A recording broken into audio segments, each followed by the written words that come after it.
they might be saying? Well, a lot of times the people who are on the scaffold have, they have communications with their own maintenance people.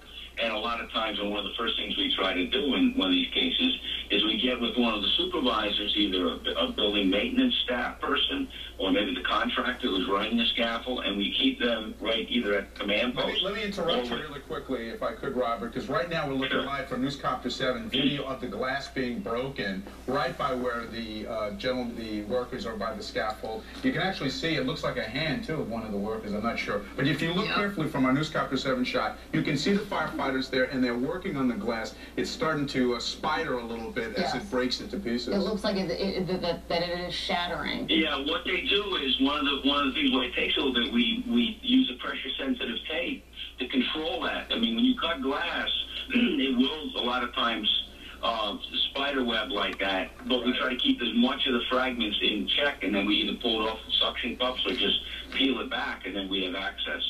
And then what would you be telling to the workers to try to protect themselves from the glass that is shattering? Well, once again, we would have communications with them, and sometimes we'll be offset from them or a little above them or in a place where we can, we don't want to drop the glass or even the glass shards or even the powder of the glass on them. So we try to, we don't want to work directly in line with them if we can help it.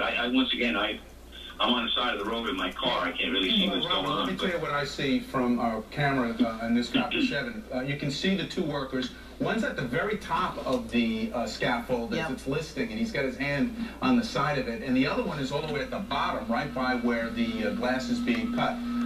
He's very close to the window there with the firefighters. And you can see several firefighters right now. You can see, they're removing a big pane of the glass right now. A significant opening has now just been made in the glass. You can see firefighters removing that glass right now. You can see one firefighter coming through, kind of clearing away some of the glass. He's wearing thick, heavy yellow gloves. He's got a face mask on. And now it looks like they're trying to remove a second large piece of the window pane.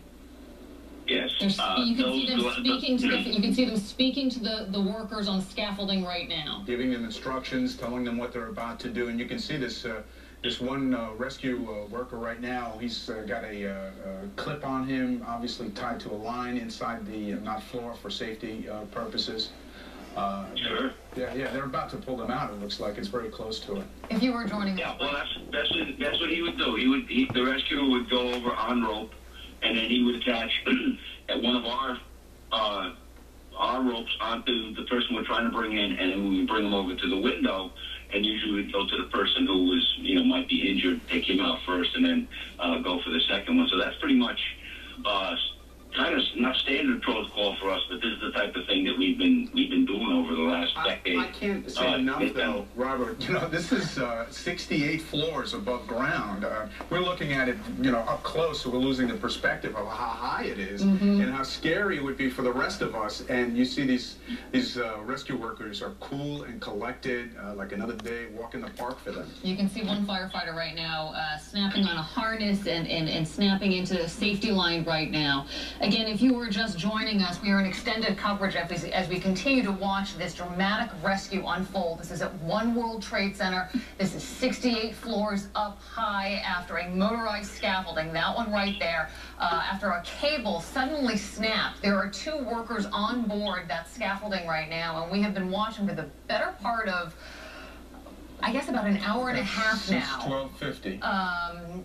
This dramatic rescue unfold, and a big breakthrough just happening moments ago is FDNY firefighters breaking through the window panes, the thick window panes of glass as they try to reach these workers and get them inside to safety. They're going to be connecting safety lines to these, and it looks like they're right in the process of doing it. One of the firefighter rescuers is holding the line that is connected right now to the worker, and obviously they're going to make sure that they've got him safely secure before they make that dramatic move into the window and into safety.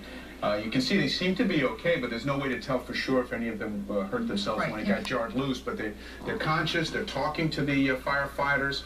They're able to walk. There's and a worker right now. They're making the move over to the floor. There, he's holding on to one of the lines. and he is about to get inside the building. And he is One of the safe. workers, They have got him.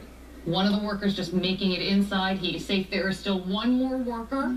He slid to the bottom of the scaffolding as it's bent down. Now there's the next effort to reach into him, make sure he's safe. You can see they've got the safety lines there, connecting him now, secondly, so that there's no problems either.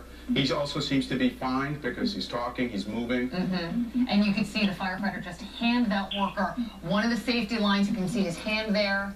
He's standing up right now in the scaffolding.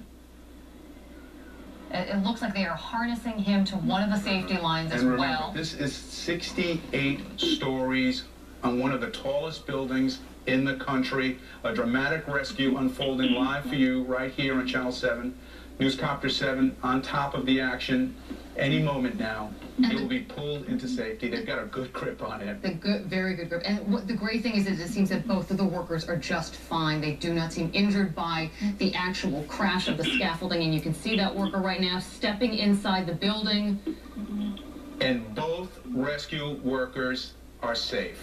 They are inside, and they seem to be fine. What a huge relief for everyone who has been watching this unfold, for the families of those two workers. An incredible job.